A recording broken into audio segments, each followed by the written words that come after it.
Hello everyone. आज हम पढ़ेंगे यूनिट 1 स्ट्रक्चर एंड बॉन्डिंग से इंडक्टिव इफेक्ट।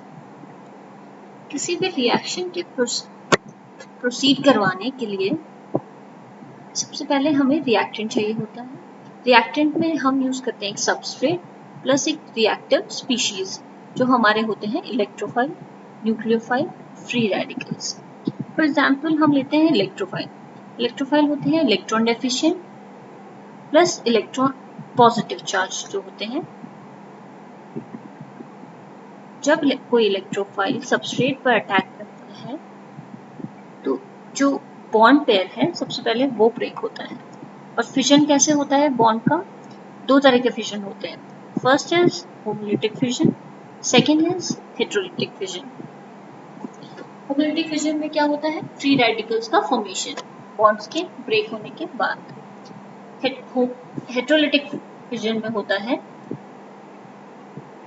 इलेक्ट्रॉन पेयर्स का जिससे बॉन्ड बना हुआ है उसका transfer to the other atom जिसके इलेक्ट्रोनेगेटिविटी ज्यादा है।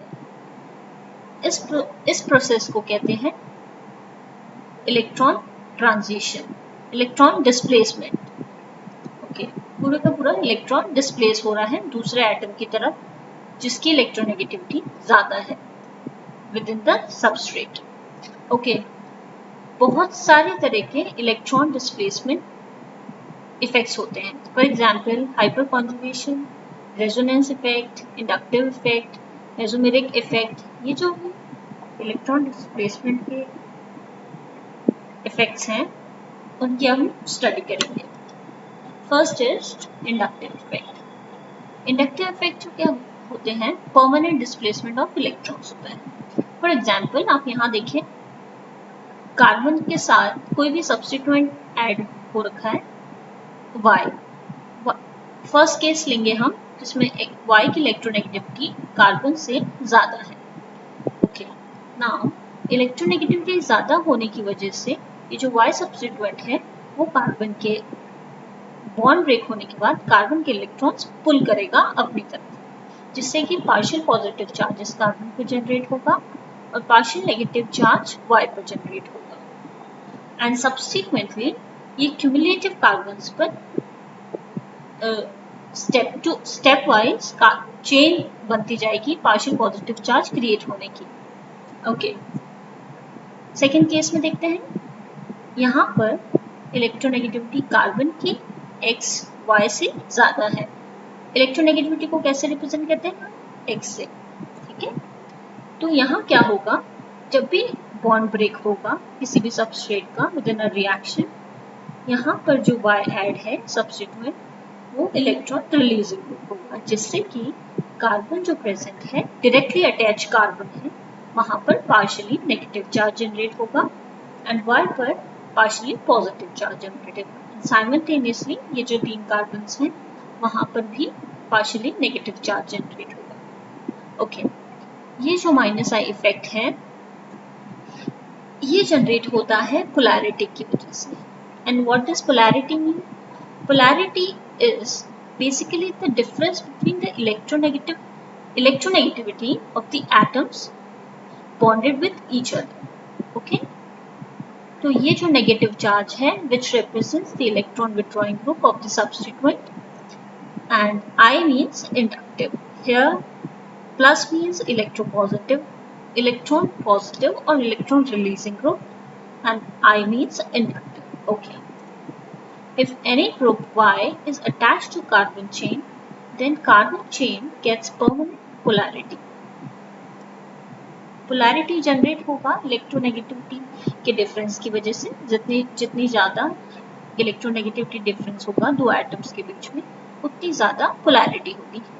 बेसिकली जो भी इलेक्ट्रॉन क्लाउड है वो ज़्यादा इलेक्ट्रॉन नेगेटिव एटम की तरफ शिफ्ट हो जाता है। Okay, This creation of polarity on carbon chain is known as inductive effect of attached group Y. Substituent Y की वजह से जो polarity generate हो रही है within the whole carbon chain here, whether it's positive, partially positive charge is generated or partially negative charge is generated, that effect is known as inductive effect.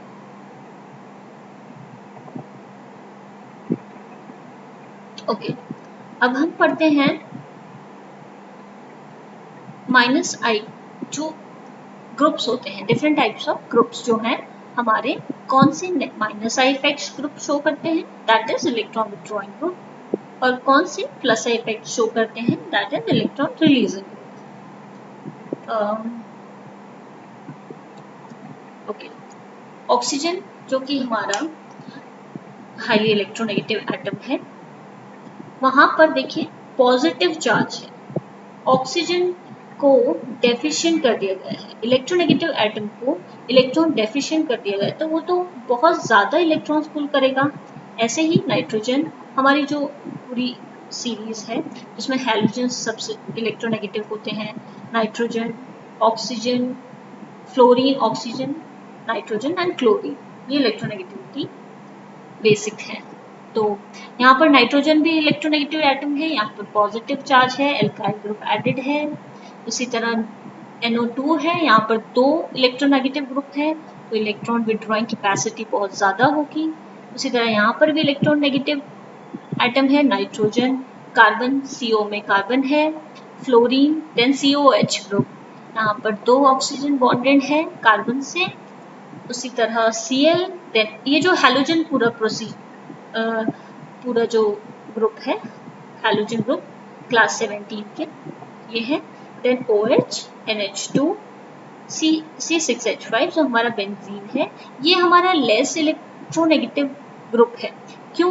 Because एक भी electronegative atom नहीं है इसमें, and जो हम hydrogen लेते हैं which is our reference atom. Plus I group effect देखते हैं, electron releasing group, O- electronegative है और माइनस चार्ज है, तो कैपेसिटी ज़्यादा होगी ऑक्सीजन की डोनेट करने की, which will be a better plus I, which will show better plus I effect.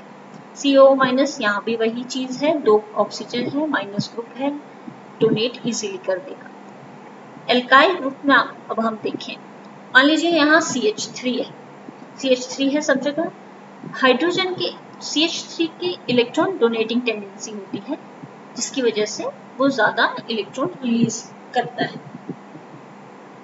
Then again look, 3 degree tertiary alkyl, okay, second 2 degree and यहाँ 1 डिग्री, इस ऑर्डर में होता है इलेक्ट्रॉन रिलीजिंग ग्रुप का। Then हमारा ethane है, CH3 and hydrogen atom हमारा reference atom.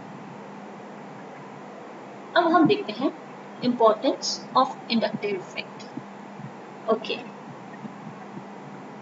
Reaction के प्रोसीजर के लिए हमें जो सबस्ट्रेट चाहिए, हम उसकी रिएक्टिविटी कैसे इंक्रीज कर सकते हैं, और how we can decrease the reactivity of that particular substrate with the reaction.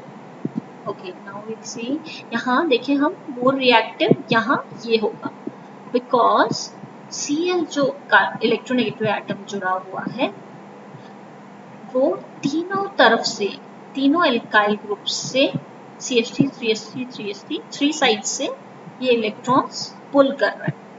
इसलिए इलेक्ट्रॉन डेफिशिएंट एटम, अगर हम इलेक्ट्रोफाइल का अटैक किसी सबस्ट्रेट पर करवाते हैं, तो इलेक्ट्रोफाइल जो है इलेक्ट्रॉन डेफिशिएंट है, तो सबस्ट्रेट में वो कहाँ अटैक करेगा? अटैक वहाँ करेगा जहाँ उसे इलेक्ट्रॉन रिच स्पीशीज मिलेंगी। ओके, इसी तरह न्यूक्लियोफाइल इलेक्ट्रॉन रिच स्पीशीज हैं, और वो अटैक करेगा जहाँ पर इलेक्ट्रॉन डेफिशिएंट उसको स्पीशीज मिलेगी। So that is the point. यहाँ पर क्या होगा, यहाँ CH3 एक एल्काइल ग्रुप है जो कि कंपेयर टू दिस मॉलिक्यूल यहाँ पर कम रिएक्टिविटी शो करेगा। Okay, strength of carboxylic acid में भी हम देख सकते हैं, यहाँ पर देखिए आप 2 क्लोरीन एटम्स अटैच्ड हैं जो कि इलेक्ट्रोनेगेटिव एटम्स हैं, but as compare to this molecule यहाँ 3 क्लोरीन एटम्स अटैच्ड हैं। और ओके, तो ऑक्सीजन यहाँ पे इसको एक क्लोरीन एटम को पुल करेंगे। ये 3 क्लोरीन एटम्स जो है यहाँ प्रेजेंट कार्बन के इलेक्ट्रॉन्स को पुल करेंगे, इस वजह से ये more acidic. Acidic means what? Electron donor, proton donor, जो प्रोटॉन डोनर होता है हमारा H+, वो इजीली इसलिए डोनेट कर देगा क्योंकि बहुत ही फास्टली ये क्लोरीन एटम्स यहाँ के इलेक्ट्रॉन्स को पुल करेंगे, इसी वजह से इजीली H+ रिलीज हो जाएगा। Okay, here the cumulative inductive effect of the 3 chlorine atoms makes the substance as strong as it. Okay. यहाँ देखिए आप 1H, this is formic acid. यहाँ पर देखें आप मोस्ट एसिडिक होगा क्योंकि यहाँ कोई एल्काइल ग्रुप नहीं है as compare to these all. यहाँ पर CH3 एक एल्काइल ग्रुप है, यहाँ पर 2 कार्बन है, यहाँ पर C3 है, तो जितना ज़्यादा इलेक्ट्रॉन रिलीजिंग ग्रुप होगा उतनी ही कम एसिडिटी होगी, इसलिए सबसे ज़्यादा एसिडिक होगा हमारा फॉर्मिक एसिड।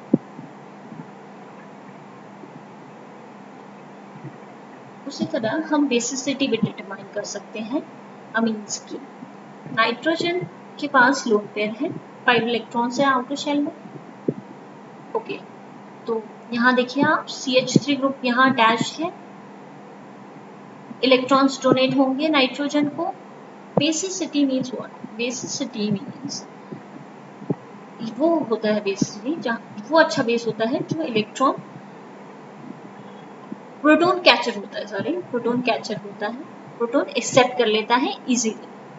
तो बेसिसिटी किस तरह इंक्रीज होगी? यहाँ पर जहाँ इलेक्ट्रॉन रिलीजिंग ग्रुप्स होंगे, जैसे कि यहाँ 2 CH3 है, यहाँ 3 CH3 है, तो जो एक्सपेक्टेड है, look this is very important, जो एक्सपेक्टेड होगा वो ये होना चाहिए हमारा अकॉर्डिंग टू द बेसिसिटी की इलेक्ट्रॉन रिलीजिंग ग्रुप यहाँ CH3 सबसे ज्यादा है, देन यहाँ 2 CH3, यहाँ एक भी नहीं, यहाँ पर सिर्फ हाइड्रोजन है। तो जो एक्सपेक्टेड है वो 4, 3, 2, 1 इस ऑर्डर में होना चाहिए, डिक्रीजिंग ऑर्डर में, बट यहाँ ये नहीं होता है। एक्चुअल में क्या होता है? फर्स्ट होगा हमारा थर्ड पर।